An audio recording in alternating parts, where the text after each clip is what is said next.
far you have come on your own, but never alone.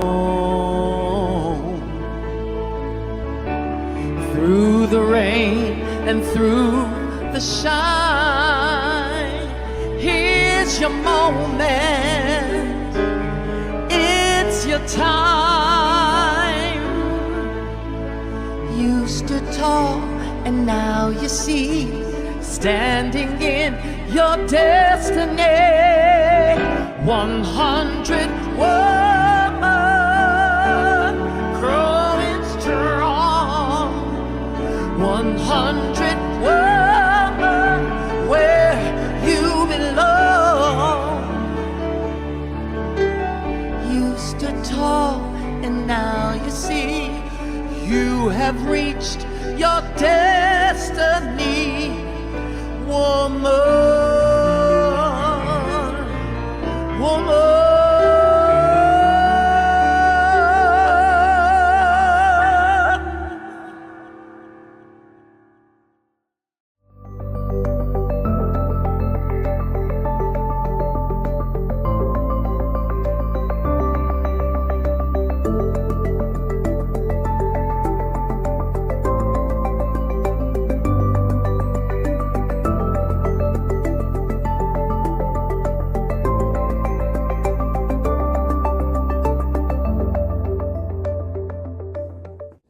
As people of African descent, we offer this land recognition in solidarity with the indigenous peoples of Turtle Island in the efforts and deliberate intentions toward decolonization.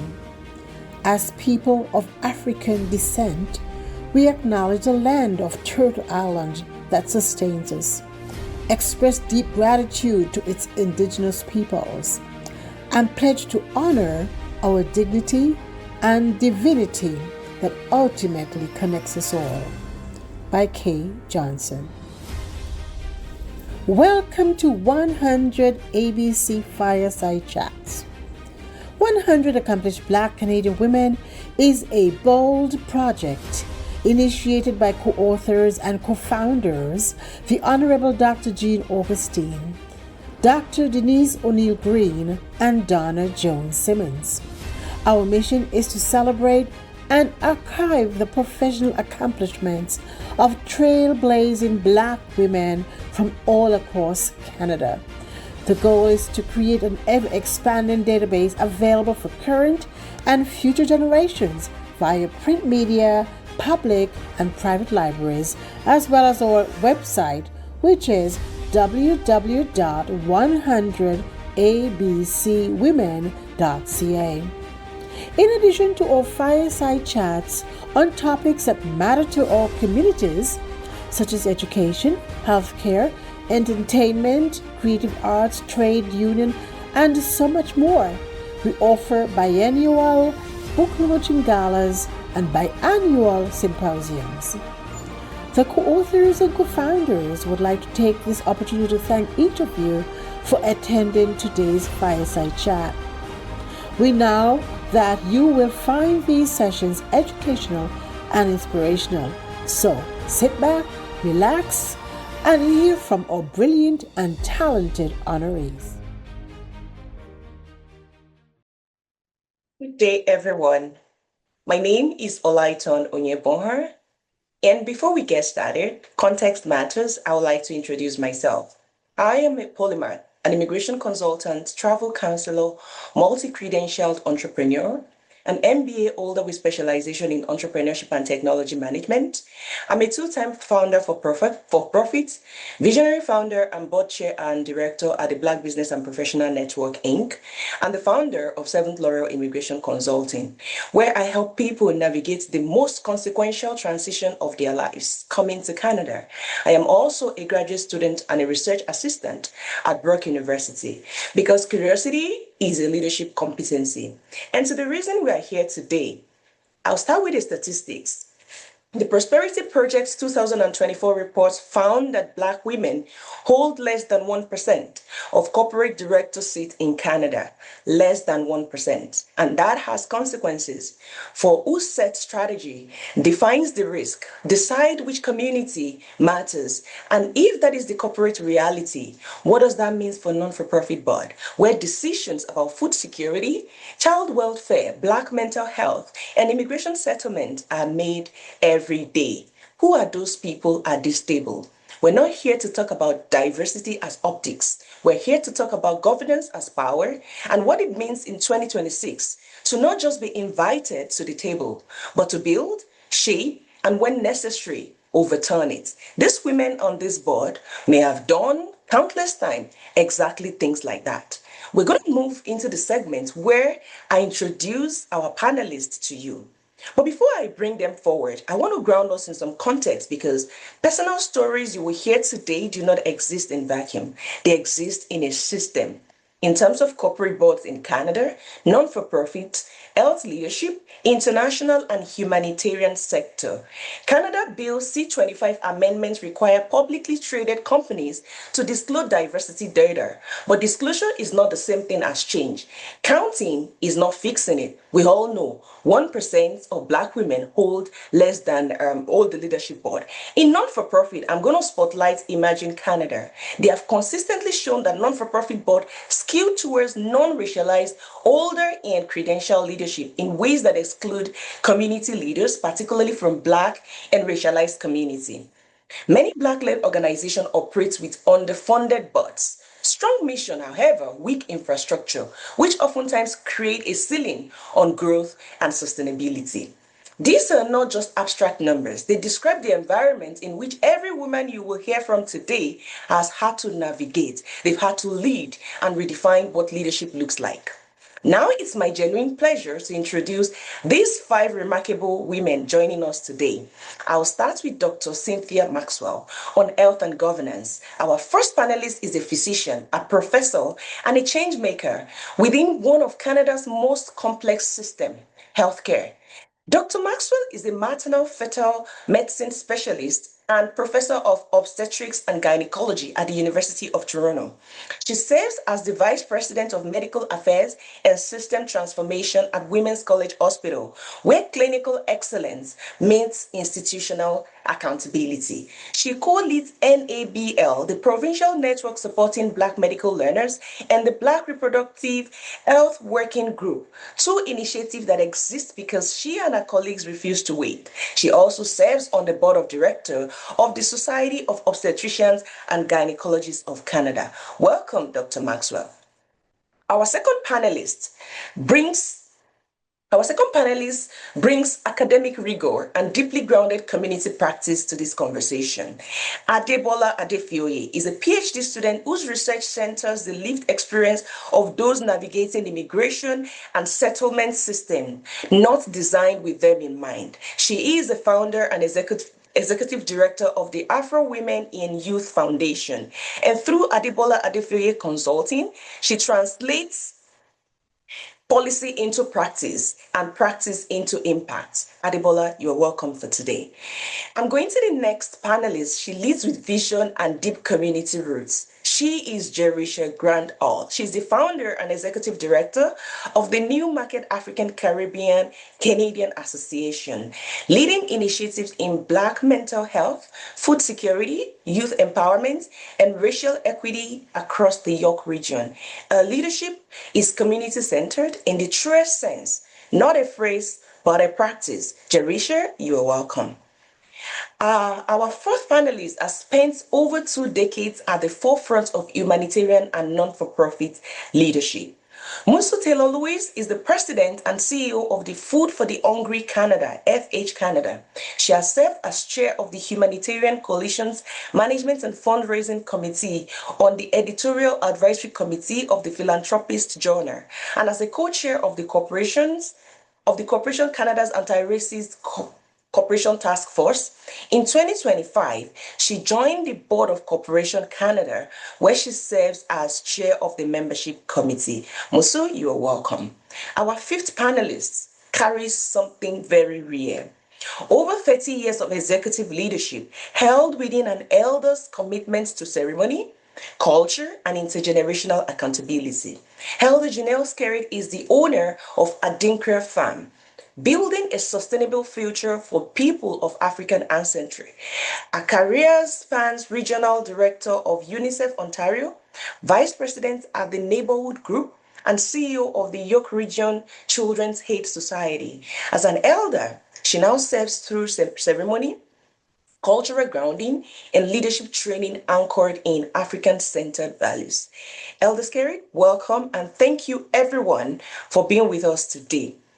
We're going to just go straight right now to move into the very essence of the block one, which is boardroom power, access, and presence. As we have heard about the statistics, we have met these five fantastic women through the introduction that I have shared with us all. We get into the first conversation, and Dr. Maxwell, I'm going to start with you. Healthcare governance is one of the most and the political system that we have that is skilled in different direction, but would like you to talk about it. You're both a clinician and a board member. You see the insight from two very different angles. What are the unique challenges in healthcare leadership that impact Black professionals? And what does it take not just to enter into those spaces, but to actually influence them? Well, Leighton, thank you so much for welcoming us in, for setting the context, and for launching this important discussion. I feel very privileged to do the work that I do. The healthcare setting, as you know, is a complex one. In Canada, we're learning more and more about health outcomes in Black communities, and we have much work to do. Healthcare is a human right, and reinforcing that is part of my work throughout my healthcare journey. As you mentioned, I'm a clinician, so I provide care to patients and families. I deliver babies, which is really exciting.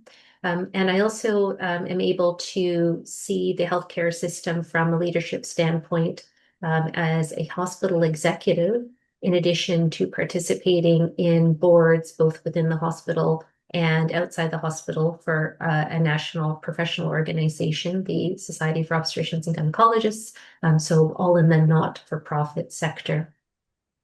When it comes to healthcare, it's an interesting story.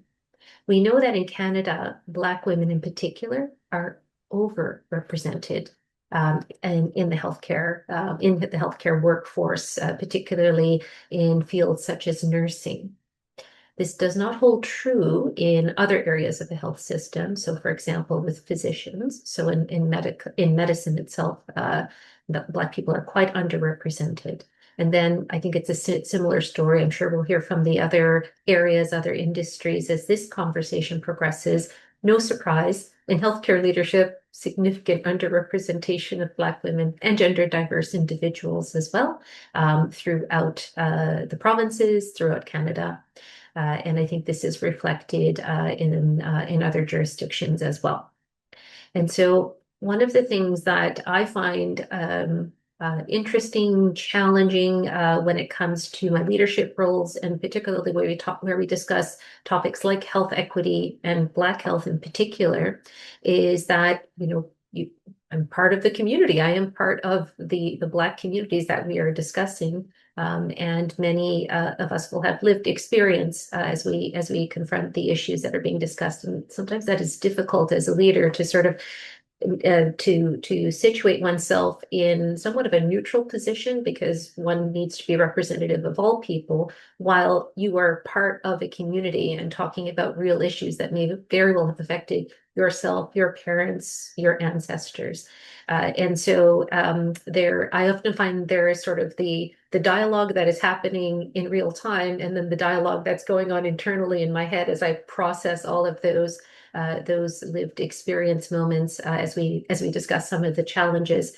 Because as we know, when we talk about Black health, particularly in Canada, and in my area, maternal health and pregnancy health, Some of the stories are not good news stories. So while we want to focus on, our strengths and have a strengths-based discussion, we do have to confront some realities about the current status of the health of our Black communities, particularly when it comes to reproductive health.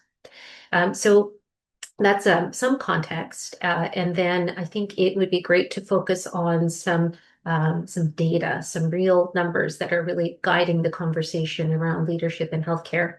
You may be familiar with Kiri Daniel, an incredible individual, incredible woman, who is the executive director and founder of the Black Women's Institute of Health, which is a not-for-profit Canadian organization which published a landmark research study on Black women, girls, and gender diverse individuals. This was released in November of 2025. And it consisted of the voices of Black women, Black girls, and gender diverse individuals, approximately 2,000 individuals in Canada, asking about their experiences navigating the healthcare system. And we learned from that study, the experiences of not being listened to, not being heard, symptoms being downplayed, issues around accessing mental health, and the impact of chronic health conditions on generations of Black people. So that was the core aspect of the study. What I wanted to highlight for all of our listeners today is that there is a subset of that study focused on a cohort of Black women healthcare leaders, so over 100 of those individuals. And what we have learned from this cohort is that it's a tough climate for Black women in healthcare leadership. More than half talk about wanting to leave or about to leave their current position, or feeling forced out or pushed out of their role. Many people, over 50%, describe experiences with microaggressions, lack of mentorship, experiences of tokenism. And one of the more alarming statistics that came up is that only a third of the Black women surveyed in healthcare leadership felt that they had a good mental health status. So those are not encouraging numbers, it's data collected by and for Black women. And I believe it's a show of strength that we have this information. And I'm so grateful to Ms. Daniel for her leadership in this area, because it will help guide the future conversations and actually allow us to action some of these areas. So the representation is a bit of a mixed picture, as I've mentioned. I think that it being healthcare, and we talk quite a bit about health equity, particularly in the hospital where I work, there are signs that having Black women in leadership can change things. Maybe I'll talk about some of those examples as we further this conversation. But the representation continues to be a challenge. And I continue to seek community in other Black leaders at other institutions across regions, across Canada, in this very setting that we're in today, being with all of you and being in fellowship with all of you, that seeking one another out to feel that collective strength has been something that supports me in my journey.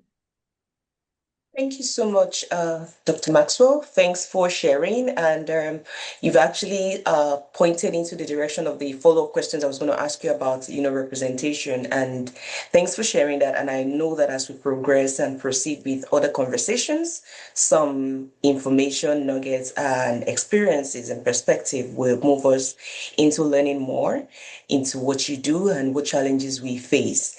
Adebola, your work spans academia, direct service, and consulting. You understand both how systems are theorized and how they actually work, from the ground up. So for Black women navigating governance structures, particularly in immigration and settlement, I think there's a bit of connection that we share there. Anyways, where do you see the greatest disconnects between who is making decisions and who is most likely to be affected by such decisions? And what does meaningful inclusion actually look like from moving from theory into practice? Thank you, Olaito. Thank you, Dr. Maxwell, for getting us started. Honestly, I think the gap is basically in the place whereby we have leaders, decision makers, stakeholders making decisions about issues that they don't have experience about. So it's not their lived experiences. They know nothing about it, and they try sometimes to consult the communities. But I think we need more than those quick consultations, because as a matter of fact, most times decisions are already being made. Those consultations are just kind of, let's just check the box. So I think to be able to make policies stronger, there has to be more than representation. There has to be true relationship building and connections with the communities that are mostly affected, be it racialized communities, equity deserving communities, and we are not just supposed to be reaching out to them to get information about data or research or using them, to get those data, but really building relationship with them, collaborating with them, accepting their lived experiences and knowledge as valuable to whatever work we're doing in terms of research or even policy processes. And that's not happening. That is a big gap in that area. And I like to just use an example of a project that I coordinated with the Ontario Coalition for Better Childcare for 3 years between 2021 and 2024. This was a policy project. So, but the strategy was totally different because the OCBCC understood the better way to work with racialized communities. So they wanted to hear about mothers who are experiencing discrimination in childcare in Ontario. What does that look like? So they went to, they did some research, did some literature review, they did sector scan, they collaborated with post-secondary institutions across Ontario, just to already find out what's happening, the gaps and the needs and all that. And after that, they brought together I think about 30 racialized mothers who have either you have children in childcare or you are a racialized educator, to give them a chance to share their stories. So the storytelling piece took about 6 months of just listening to the stories and also hearing from them what recommendations they can bring forward to the program and policy recommendation that the agency is moving forward with to give to the government. So that took about 1 year of just identifying and listening to those stories, identifying the gaps, and also getting the racialized mothers to provide their inputs, their knowledge, on how things can be better. And at the end of the day, they were able to co-create, work together and co-create some policy, some program and policy recommendations. Again, there was also consultation to work with government officials, and then they also brought these recommendations forward and started disseminating. And the dissemination piece was also like another stage entirely, because again, they were meeting with ministers across Ontario, the MP, the MPPs, and that was how this program and policy was eventually presented to decision makers. We're not sure if they're using them or not, but the process is what I think I would strongly recommend to our political leaders and to anyone working in policy spaces. It shouldn't just be about consultations or about performative representation, tokenism. It has to be real relationships, hearing about the stories, the people who are mostly impacted, with housing issues, childcare, immigration issues. They need to be telling their stories and helping to shape the policies that we're going to be living by. Thank you so much, Adebola. Very, very insightful perspective. Also moving it into your lived experiences. I would just welcome our co-panelists before we move on to the next one around board, being in the board, your leadership structure, the leadership's presence, and in scenarios where you've navigated either or all of this. What is one thing you wish someone has told you before you actually stepped into that room? So each and every one of us, we have 1 minute to, throw your insights into that in no particular order. Well, I could Feel free comment to. a little bit on that. First of all, I've sat on boards for over 20 years and participated in that community leadership piece. And what I find that I would tell my younger self is that you can't take for granted that board members are going to be ready and understand the responsibility. And I think it's a flaw in the way the Nonprofit Act is written, where all of the responsibility for the leadership and the accountability to the act lies with that board of directors. And yet they're very busy people, if you get good ones, right, who have daytime jobs and probably are going to read your materials half an hour before they come. And so when you are speaking from being on both sides of that equation, when you're in the leadership seat, you are subject to have to explain very quickly, and you can see the rolling eyes when you get into too much detail, right, on around the board table.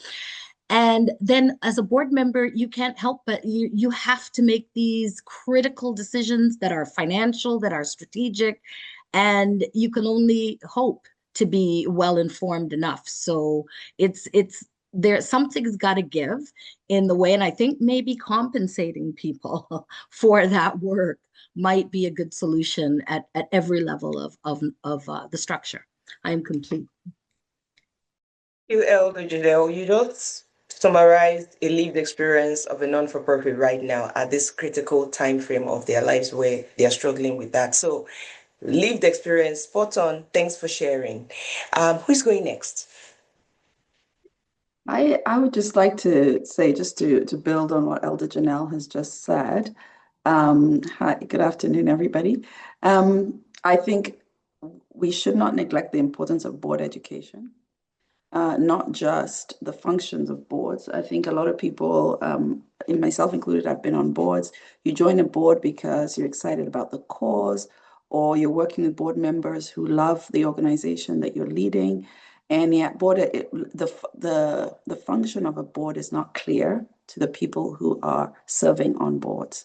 In corporate boards, there's board education, there's credentials for board leadership that is usually required to serve on a corporate board, for example, but we don't have a commensurate thing in nonprofit leadership. And ongoing board education about the issues, the research that are affecting the work that a particular nonprofit is doing is important. But also, I think when you're on either side of that, staying conscious of the difference between operations and governance, so that you have less of that eye rolling when you're going into operational details that actually do not that it doesn't matter, but are not pertinent to governance decisions that need to be made. Yeah, that for me is tricky, but because when you look at what I honestly love the two perspectives, but there is one part I think we need to talk about because many a times some board find themselves juggling operational and they also find themselves juggling governance. So which for me is a bit of the eye rolling and it's like a Venn diagram where you have A union B and A intersection B, right? So can we please put a perspective? Thank you, Adibola, because we really need to be able to speak about the governance and the operational, especially when you have the founding leader who is trying to make sure that the organization does not fall apart. Adibola, thank you. Thanks, Musu and Elder Yeah, Janelle. thank you, Musa and Elder Janelle. I wanted to say that so I think it's with time as the organization begins to grow and evolve, the governance and operations begin the two roles begins to get clearer to people. But I feel like at the beginning, because I've been leading the Afro Women and Youth Foundation for 7 years now, and our board leadership sometimes still looks like governance and operations, and it's because there's less funding. So we need to do things. We need to go present somewhere to get funding, and it's board members that we're calling when it is supposed to be the ED, but even the ED is not paid for the work that she's doing. So it's kind of complicated when you're still growing the organization. But as you get more funding, as things get stronger, there's better structure. I also think that being able to have people on the board who's got some expertise in the areas that the organization is working on is very important. So, for example, when we started 7 years ago, we didn't have money for any bookkeeper or anything, but we had somebody who is a treasurer who sits on the board. So she helps to check the books, and then we just get somebody at the end of the year who does like 2-3 hours, look at everything, and then tell us we're good to go, and then we submit what we needed to submit. And we did that for a couple of years before we could hire a bookkeeper. So I just wanted to say that at the beginning, it's a little complicated, but as things begins to grow, things can get clearer, the governance, the operations. But honestly, right now for us at Afro Women and Youth Foundation, sometimes the board members are the one looking after the food bank programming, which shouldn't be, right? But again, so we have the structure of having the governance still help with operations. Thank you. Just to keep it moving, if I hear the three of you correctly, I know that Elder Janelle spoke about separation of powers, trying to make sure we separate governance from operational side so that you don't have issues, especially when you're presenting to the board while you're carrying them along. And also talked about education, credentials for board leadership, and all of that for them to properly function. And Adebola, you spoke to expertise, making sure we find the right people, right? If I understand you clearly, to get the job done, given that, resources are limited. And we also acknowledge the lived experience you shared at your organization. Thank you so much. Let's quickly move to the next block, which is governance, strategy, and sustainability, meaning that we are shifting from the presence, we're shifting to the practice, because being at the table is not only the beginning. We've heard from Adebola leveraging the 7 years of how they got here. Now, the question is what we do once we are there, how we build organizations that sustain the work, even when the people who started it move on. Jerisha, you built NACCA from the ground up, addressing some of the most pressing and interconnected issues in our Black community simultaneously, directly. What are the most important lessons you have learned in non-for-profit leadership and organizational growth? And how do you think strategically about sustainability when the needs around you, they're pretty much constant, they are evolving, and they are urgent? Wow, wonderful question. And thank you so much for that question and for inviting me here.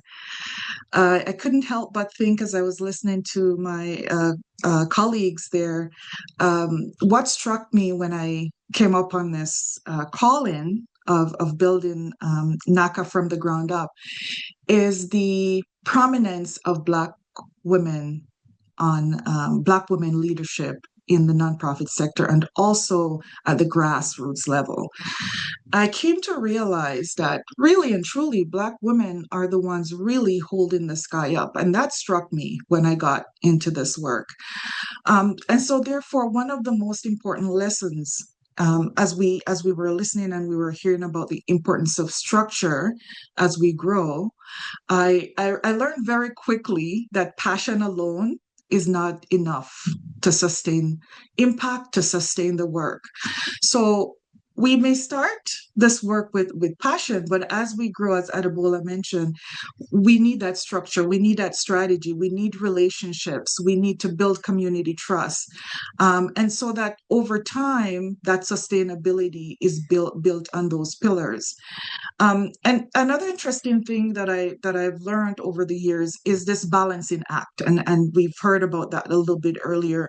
We're balancing the vision as well as the operational reality. So we're trying to build governance at the same time that we're trying to build staff capacity, at the same time that we're trying to build partnerships and financial sustainability. And at the same time, we have to understand what the story is that we're trying to tell, what the impact is that we're trying to develop.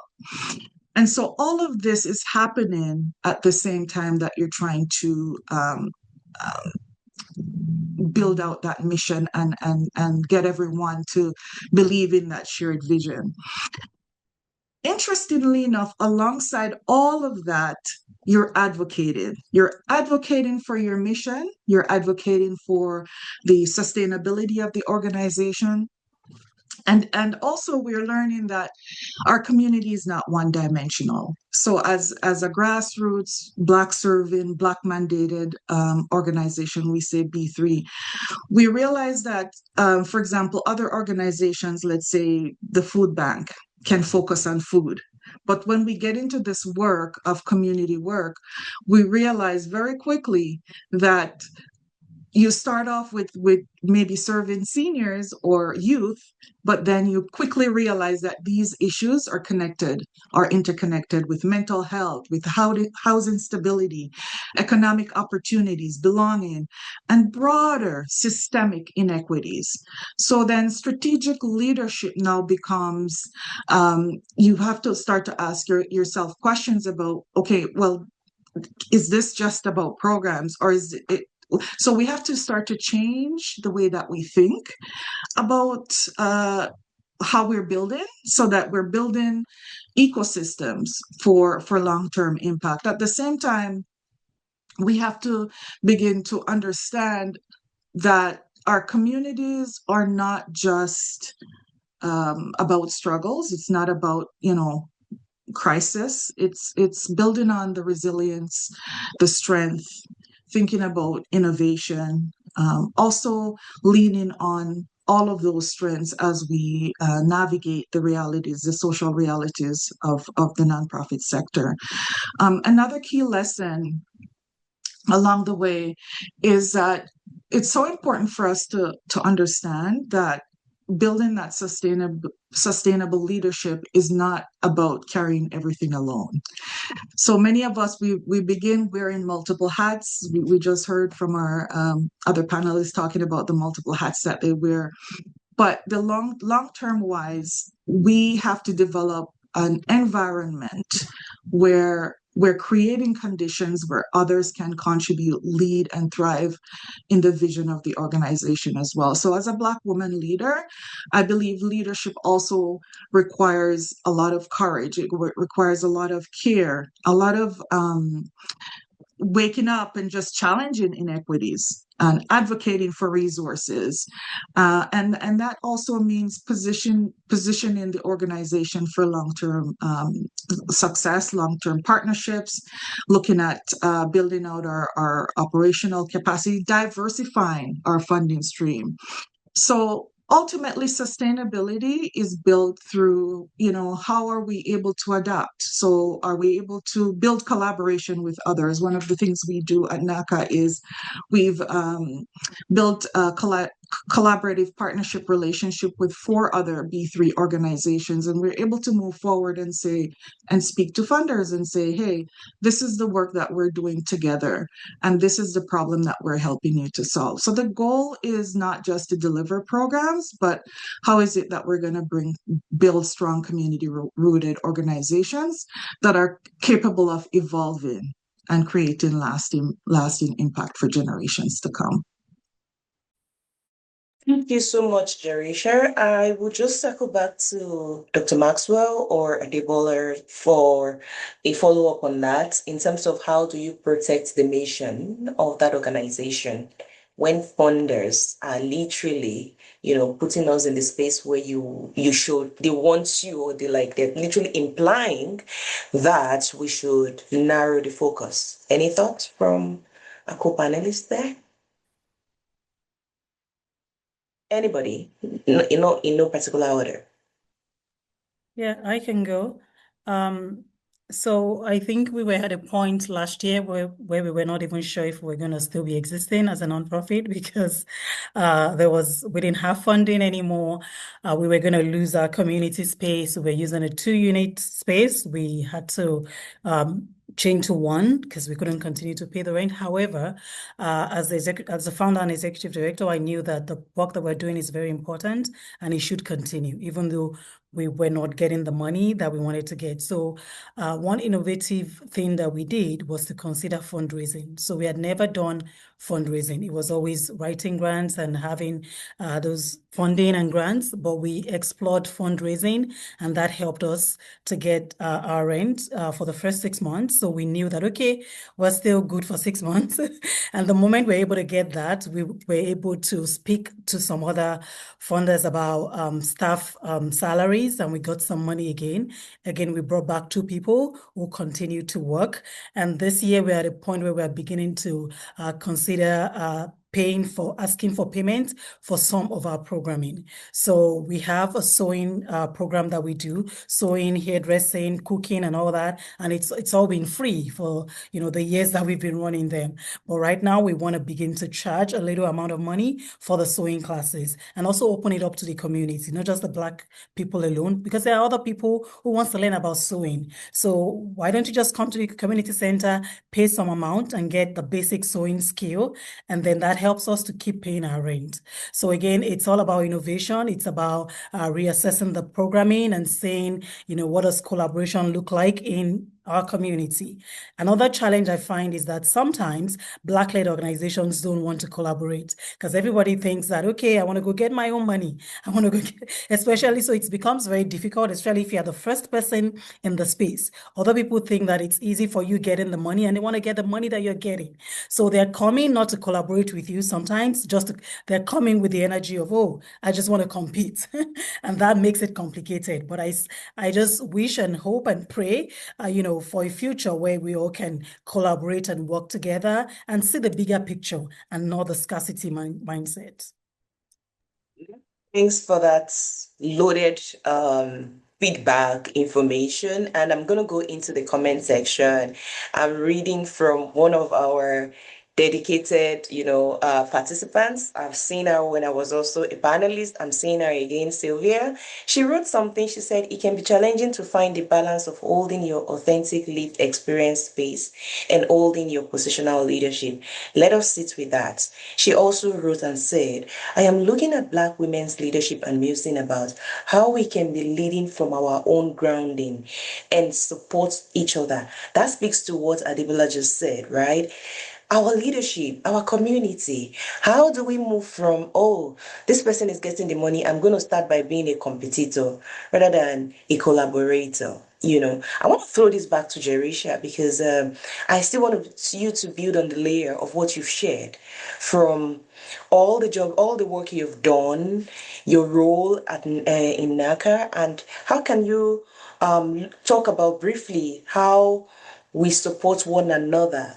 Looking at this question, what does authentic allyship look like beyond social media statements and corporate messaging?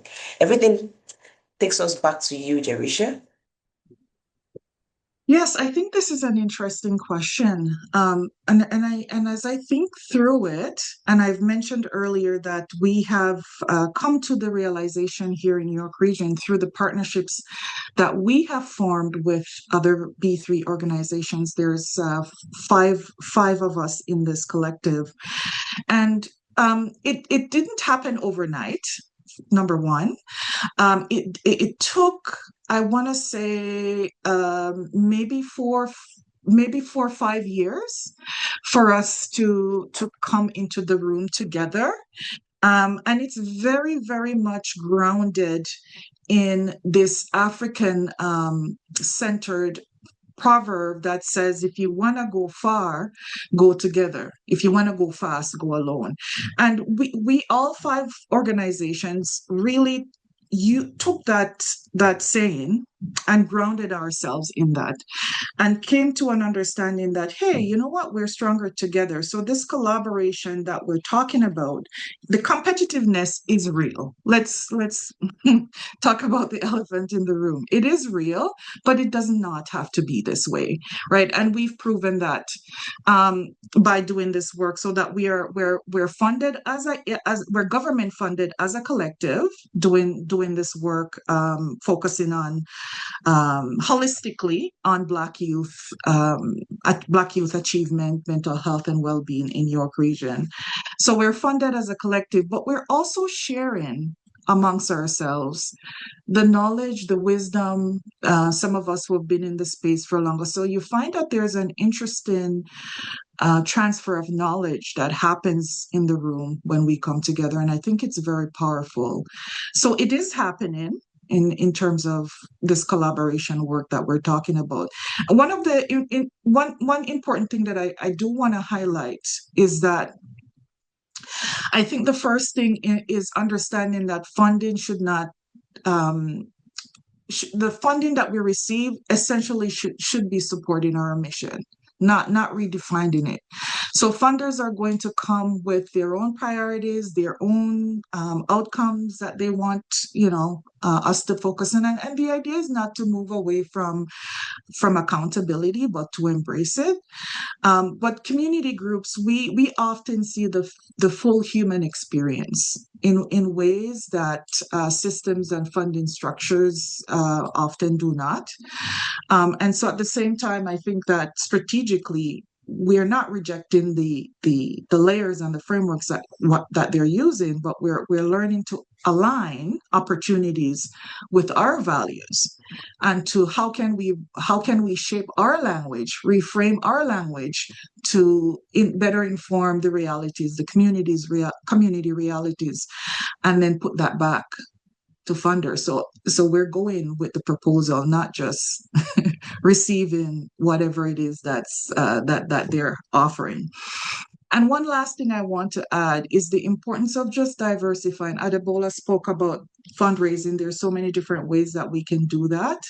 And one interesting thing that I just learned a couple weeks ago is we've never really asked for money. We've never really asked.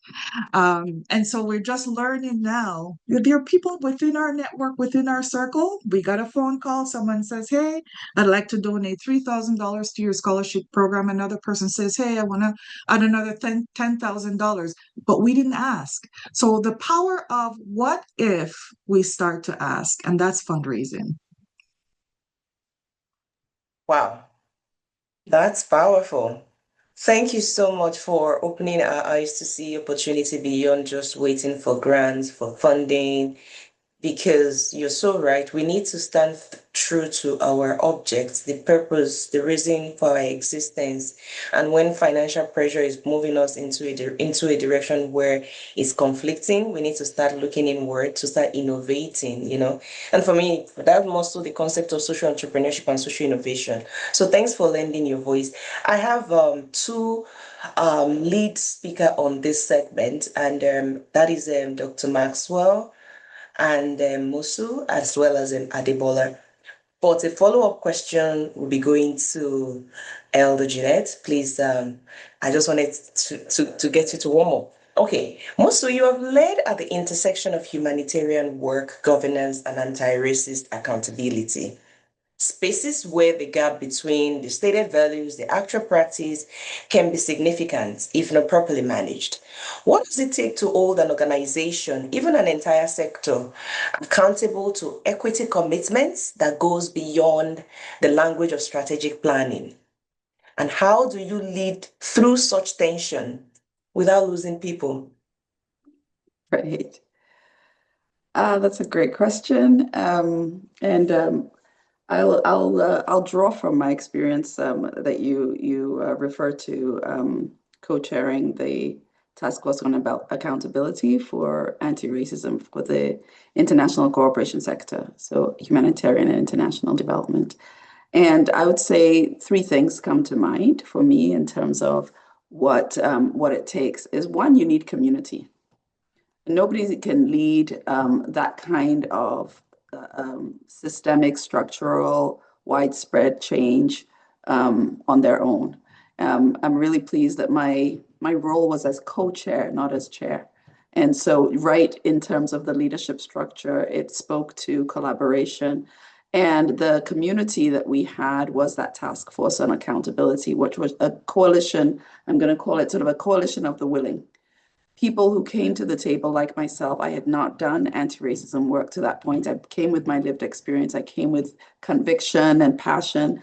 And there was the moment, that brought a lot more people to that table after 2020 and the widespread conversations after the murder of George Floyd.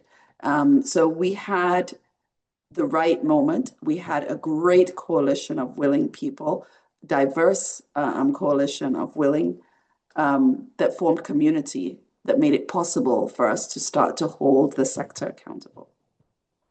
Including, I just want to shout out a little bit to Corporation Canada. The leadership of Corporation Canada basically provided the convening power to bring that coalition together.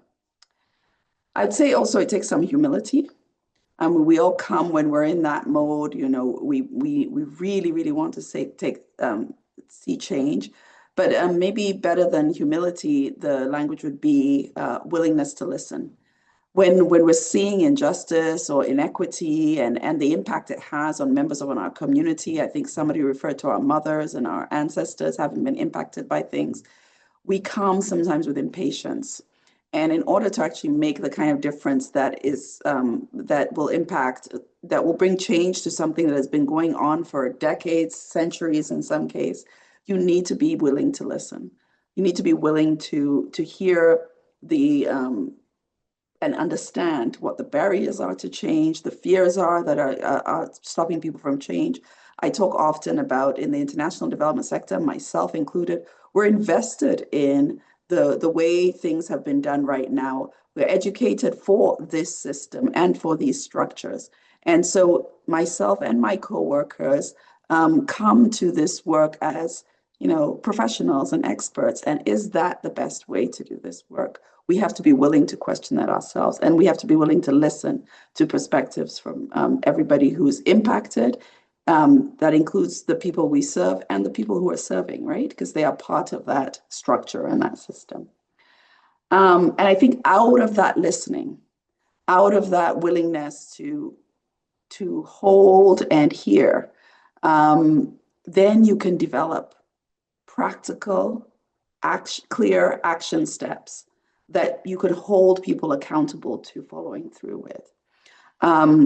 I have said, and I say again, I was not interested in participating in a process where we would talk and write a report and talk about what happened. And I really like that. I think somebody talked about, not just putting statistics in place, but part of that listening exercise that we did is that we did a survey of the sector to see to sort of do a state of the sector in terms of anti-racism. And that process alone ended up being an intervention. So when leaders had to respond and say, no, we don't consult with communities before we develop our theory of change, that gave them pause. And so when we made our recommendations, we had already had them listening to themselves, to others, to see what the state of the sector was. And we made our recommendations based on that listening. So how do you hold accountable? I think when you have community, you've listened, you can then develop clear, practical steps, and then the mechanisms in place to hold people accountable to starting to move forward. You have to be willing to have incremental change, not wait for all the things to be able to be put into place at the same time. There's a big difference, for example, from affecting change from within a system and affecting change as an external activist. And you need to understand where you're located in the change process in order to have the most effective accountability mechanism. That's what I would say. Thank you so much for weaving in all the suggestions around encouraging allyship, humility, willingness to listen, and the use of survey, because survey has really helped in different communities to uncover certain areas. And for me, for non-for-profit, it's always a great thing to incorporate needs assessments in our community of practice, which can be captured through, surveys, qualitative, quantitative, because yeah, even when you look at literature review these days, there are still some missing links in terms of the realities of, our racialized communities of practice. So thank you for also echoing the aspect of survey. I'm coming now to Dr. Maxwell. We want to really get practical because you're in a sector where, you know, just within the twinkle of an eye, something can go wrong in terms of life and, life and death. And we would like you to just speak to us, without holding anything back. What are the 2 or 3 concrete things from institution, mentorship, or communities that can be done right now to support Black women moving into governance and leadership positions in healthcare? Thank you. Thank you very much for that question. And I just happened to glance in the chat and a very prescient question from one of our participants about what does a board look for when it's selecting its committee members. I think it's so interesting to hear the other panelists talk about their work, in the sectors that they inhabit. And in the public hospital sector, we have a very unique set of circumstances, fixtures that can't really be changed. So public hospitals in Ontario, at least where I work, are publicly funded. So we have one funder, and that is the government. And the care that is provided is written into a complex document, like a contract, a services agreement. And every dollar that the hospital receives, there is an accountability for that dollar and how that is used to provide healthcare services. The other interesting maybe distinction within hospitals, and again, I'll speak about the Ontario experience, is that hospitals are governed by a board of directors. So volunteer board of directors are the decision makers ultimately for all of our hospitals. And so in the hospital I work in, of course, serves all people. It's not an organization that is focused on one particular population. I think that might be a little different from some of the organizations that we have discussed on this panel. And what I would say is that if we want to influence some of the public health systems, particularly in the hospital system, having board representation and influence is crucial. It's very important because that's where the power lies. That's where the decision making happens. And now all boards need people with diverse lived experience, expertise, and skills. So if I was providing you advice about joining a public hospital board, I would say to you, you would look at the hospital's charter, strategic plan, and understand what the mission and values of that organization are, because those are used to formulate the attributes that will be present on the composition of their board of directors. Most board of director application processes include a skills matrix. So there are different skills and competencies and knowledge that are required to serve on a board. And so, people with social services, healthcare background might be one area to be included. Others with specific kinds of business or investment background would be another group. People who have experience in government relations, that would be another set of attributes that a board would be looking for. So it's not a one size fits all. It's quite a diverse panel of individuals that make up a board, and they are selected for their diverse skills as well as identity.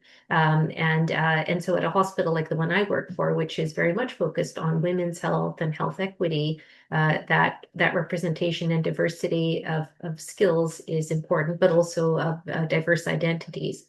And so understanding the organization that you're interested in and what the attributes are that its board would likely seek, that will make a big difference in your potential eligibility to serve on that board. I think the other point to highlight is understanding the funding system. So listening to Jersha and to others on this panel describing what are some of the challenges around funding their organizations, and then I was reflecting on how the funding is different in public hospital settings and what are the accountabilities attached to that funding. It is important to do one's homework and to gain that knowledge and understanding about the sector that you're working in, because the funding and the governance decides everything. It is really important to have, I think, a fluency in the language and how decision making takes place in the sector that you're interested in. Like others, I believe on this board, I pursued an MBA. Not so much that I am an entrepreneur or going into business, but more that I wanted to understand the language of finance and investing, and also understand how do you value a product or evaluate a product when you are actually not trying to make a profit, but you are trying to promote health, which is costly. So there may be certain areas of education that become important in your journey to either becoming an executive or joining a board. Thank you so much, Dr. Maxwell. This is really a great perspective, and I thank you for the part you also talked about having to go extra mile to get education, which takes us back to the previous conversation that I think we also talked about when we're looking at credentials. When you want to be a board, we need to get educated. Thank you very much. Elder Scary, you have led some of the most significant institutions in Canada and then made a different kind of choice to lead as an elder. Still in the, to support the conversation we're having, what shift do you believe are most urgently needed to move a transformative leadership beyond representation and diversity metrics into something that actually changes institutions from inside out? We know it begins with governance, but we also know that there might be some more layers to peel from. Could you kindly lend your voice? Thank you. Certainly. When we think about governance, when we think about the struggles that some of the people who are currently leading organizations talked about, and that is the system setting the priorities instead of the community, and the lack of consultation with community, or the afterthought of consulting with community, it speaks to me to what I consider to be a fundamental issue that we need to understand as leaders and as elders, providing guidance to leadership and to community development. And it is that we are dealing with a colonized situation where things have been set up such that it is difficult. There's been numerous studies about the underfunding or the restrictive funding for our organizations that does not speak to sustainability. And then when it comes to accountability frameworks, the accountabilities are mirroring capitalist and corporate ideals, whereas we're in human services, including in healthcare, right? Including in child welfare, where I worked as well, is that although we're publicly funded, the bottom line is we need to get back to our African understanding of how are the children doing, how are the women doing, how are our patients doing. So the concept of patient-centered care, of client-centered community services, all these things, I think we need to start recognizing the fundamental difference in what is being said, which mirrors our indigenous philosophies as people of African descent. The whole idea of collaborative, collective, consultations, inclusivity, all of those things are grounded in the societies that founded humanity, right? So that's why they resonate so well. They sell well. But then when you look at what organizations actually do, that's not what you're seeing. That's not what you're seeing. You're seeing that the bottom line, the mentality of scarcity is what's profound. So when it comes to this question of what is transformative, whether you're going to be a leader in the organization, a staff member in the organization, a volunteer in the organization, a board member, right? You really need to understand what the truth is that we're up against is a system designed for this to happen, this constant striving to be, and so on. So what do we need? We need consistent, sustainable funding. We need actual change in what we consider to be accountable. So it's not necessary. The reason why we're measuring the wrong things. Who cares if you saw 50 people and if you had 20 partnerships? The main question is, how are the children doing? How is the community doing as a result of your work? And as long as our accountability is just, what did you spend that $10 on? Good, you spent it on what you said, we're good. It's like, and how does that relate? And I think you said it very nicely, Jerisha, and others have said it too, that how does it relate to the mission and to the purpose of what you're doing? And so if I'm to close off on my comments, I would say that what I have come to as I step into this realization that we need eldership to be present is that we need to carry that wisdom forward and see that regardless of what the subject matter is that we're dealing with as an organization, our bottom line remains the same, because the reason we are doing it is for the well-being. And yes, healthcare is rights-based, but I think that poverty services are rights-based. Housing should be rights-based. These are things that are fundamental to the survival of not only the humans in our society, right? So when we talk about sustainability practices, and if you look at the UN sustainability practices, they're not only about people, right? It's about how we're interacting with the environment, the world around us, and how we make decisions around that. So that's it. I was really, really delighted to listen in on the conversation and be able to see that many of the points that I wanted to talk about were coming out in the way that you expressed. And so thank you for that opportunity.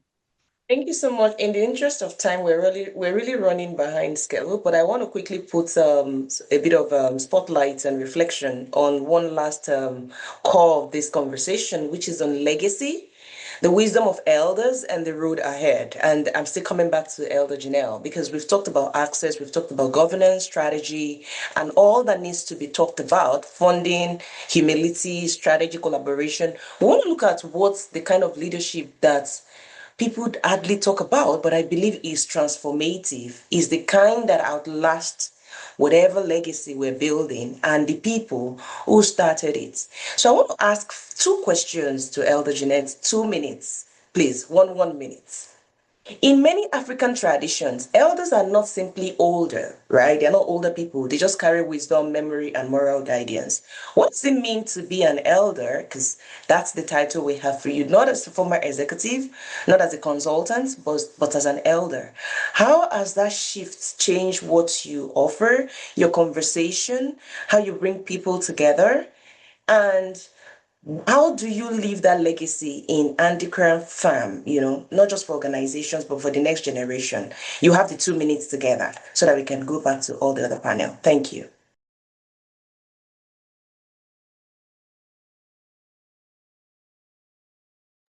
Elder Janelle, you're on mute. Okay, sorry. I'm not going to take the full 2 minutes to answer that question, because I'd like to hear from the other panelists. And what I'll say is this, is coming to the realization that the job of leadership in this context is healing. And there needs to be a focus on that.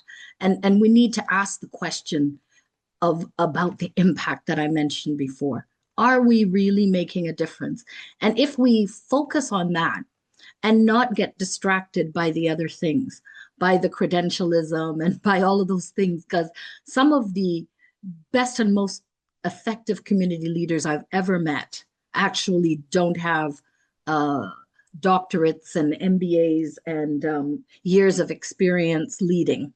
They have that passion and they have that understanding and they have that real lived experience. That not to negate the need for expertise, but I am saying that it's a balance of those things.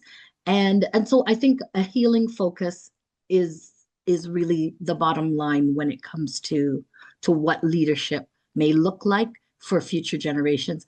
And then the other part of the question, what are we trying to communicate to everyone from a Dinka farm? I would say that it is the recognition of the value of African indigenous principles and philosophies in everything that we do is what we're hoping to share. Bashe, I'm complete.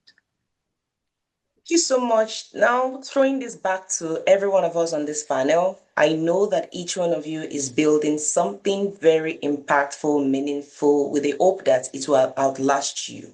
You would agree with me that that's the intent. Be it a network, institution, your research contribution, cultural practice, and community organization. My question to each and every one of you, 1 minute each, is what does legacy mean to you personally?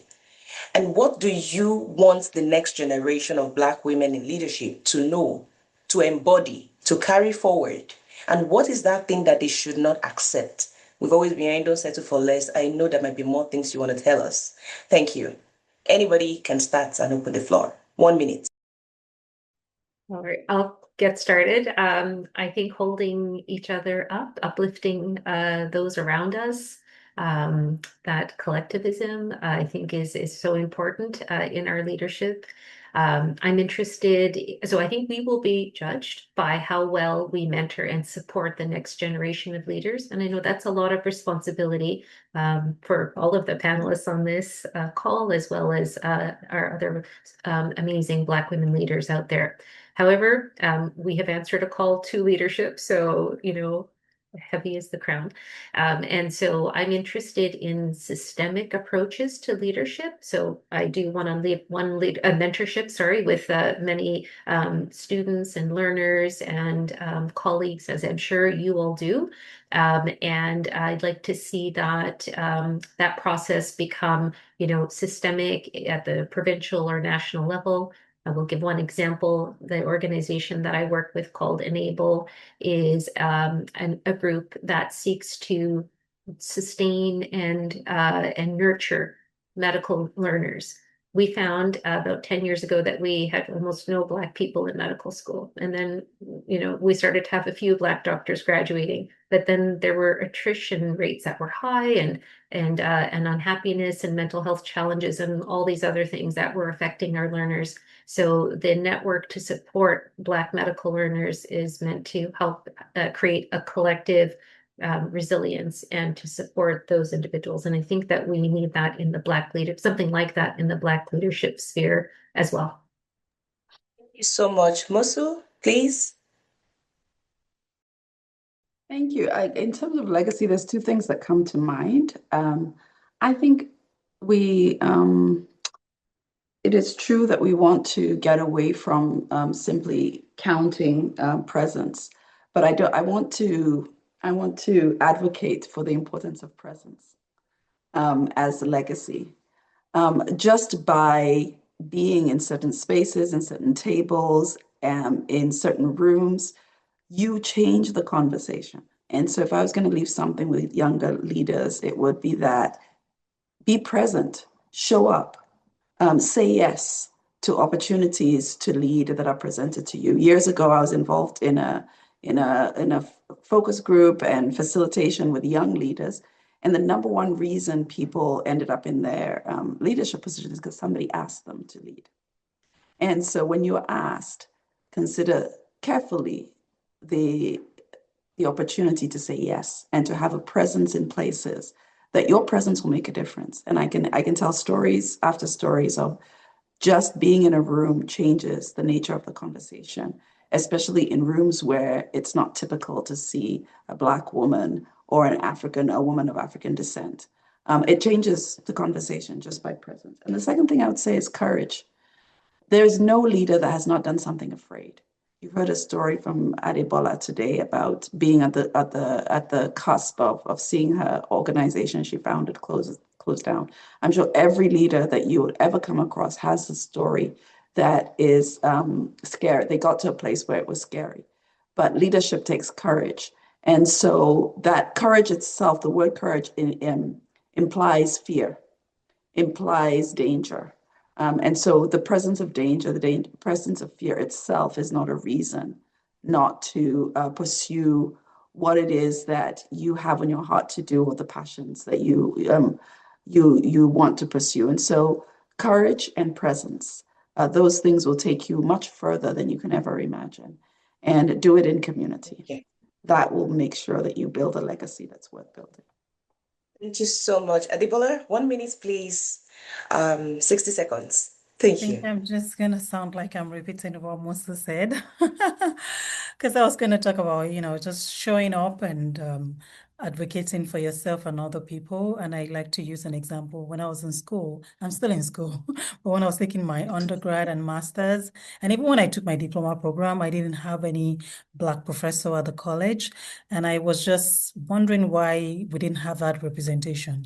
Of course, we had some at the college, but no, I didn't take any of my courses with any Black professor. And I saw that that was like a big gap in early childhood education, in child and youth care. And I said I was going to try to be that Black professor that I never had. And I started my journey that way. And now I get to teach part-time in some colleges. So again, what do you want to see? Where do you want to see the change happen? And how can you step into that place and do something about it? So that's what I would like to leave. So much. Last but not the least, I think I'm trying to rush now, and my tongue is really tying up some words. So, Jarisha, 1 minute, and then I can wrap up, and we can have. Beautiful Black woman walked into our community hub one day, and she was apologizing for crying. And the reason why she was crying is because she was overwhelmed with gratitude for the fact that there is a physical place in Newmarket that she could walk into and feel like she belonged. And she never had that growing up. And we have many stories like that. It is so critical when we think about legacy. We think about, what are we making possible? What are we making possible? Thank you. Wow. Thank you so much. Am I muted? Okay, no. We're coming close to the end of our time together, and this is such a beautiful closing. You have heard from wonderful women sitting here. I'm so blessed to share this platform with you today. You did not wait to be invited to the table. You build this table, you challenge the ones that existed. You carry the wisdom of ancestors, our respective ancestors, into those boardrooms, hospitals, humanitarian corridors, communities, and you refuse to leave it at the door. That's what you just told me today. That's the lesson I'm drawing and the strength I'm picking up in my closing. Representation without power, you already know, and that's why you're working, is performance. Presence without influence is decoration. But my conclusion today is that leadership, real leadership, changes the condition for everyone who comes after you. And you have demonstrated that. And to this, I am grateful. The women on this platform, I want to introduce them to you all viewers who will be watching this after this session. You can feel free to reach out to them. You never know where the conversation may lead. You belong in any room that you walk into. And that room, you don't know where it's going to take you yet. But the power of representation, mentorship matters. I want to use this opportunity to thank the 100 ABC women who gave us that opportunity to be here today through the sponsorship of TD Ready Commitments, the UFCW Canada, and Elementary Teachers Federation of Ontario. To all of you here today listening to us, we hope that you come back next week and catch more on the layers of allyship that will be discussed next week. And on this note, I just want to thank you all, Dr. Cynthia Maxwell, Adibola Adefioye, Jerisha, Mosu, and Elder Janelle, for making my Sunday an event and a day that is worth spending with you. And I hope you have a very long weekend filled with love and impacts that you're leaving and the legacy you carry with you. Thank you.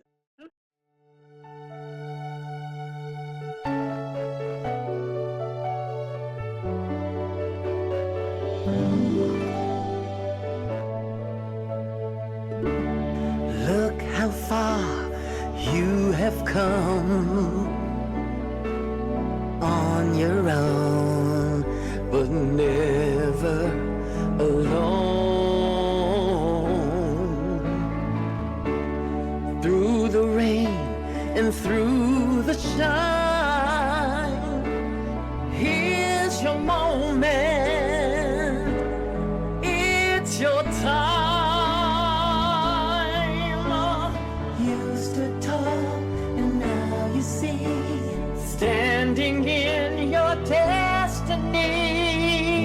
100 woman growing strong. 100 woman where you belong.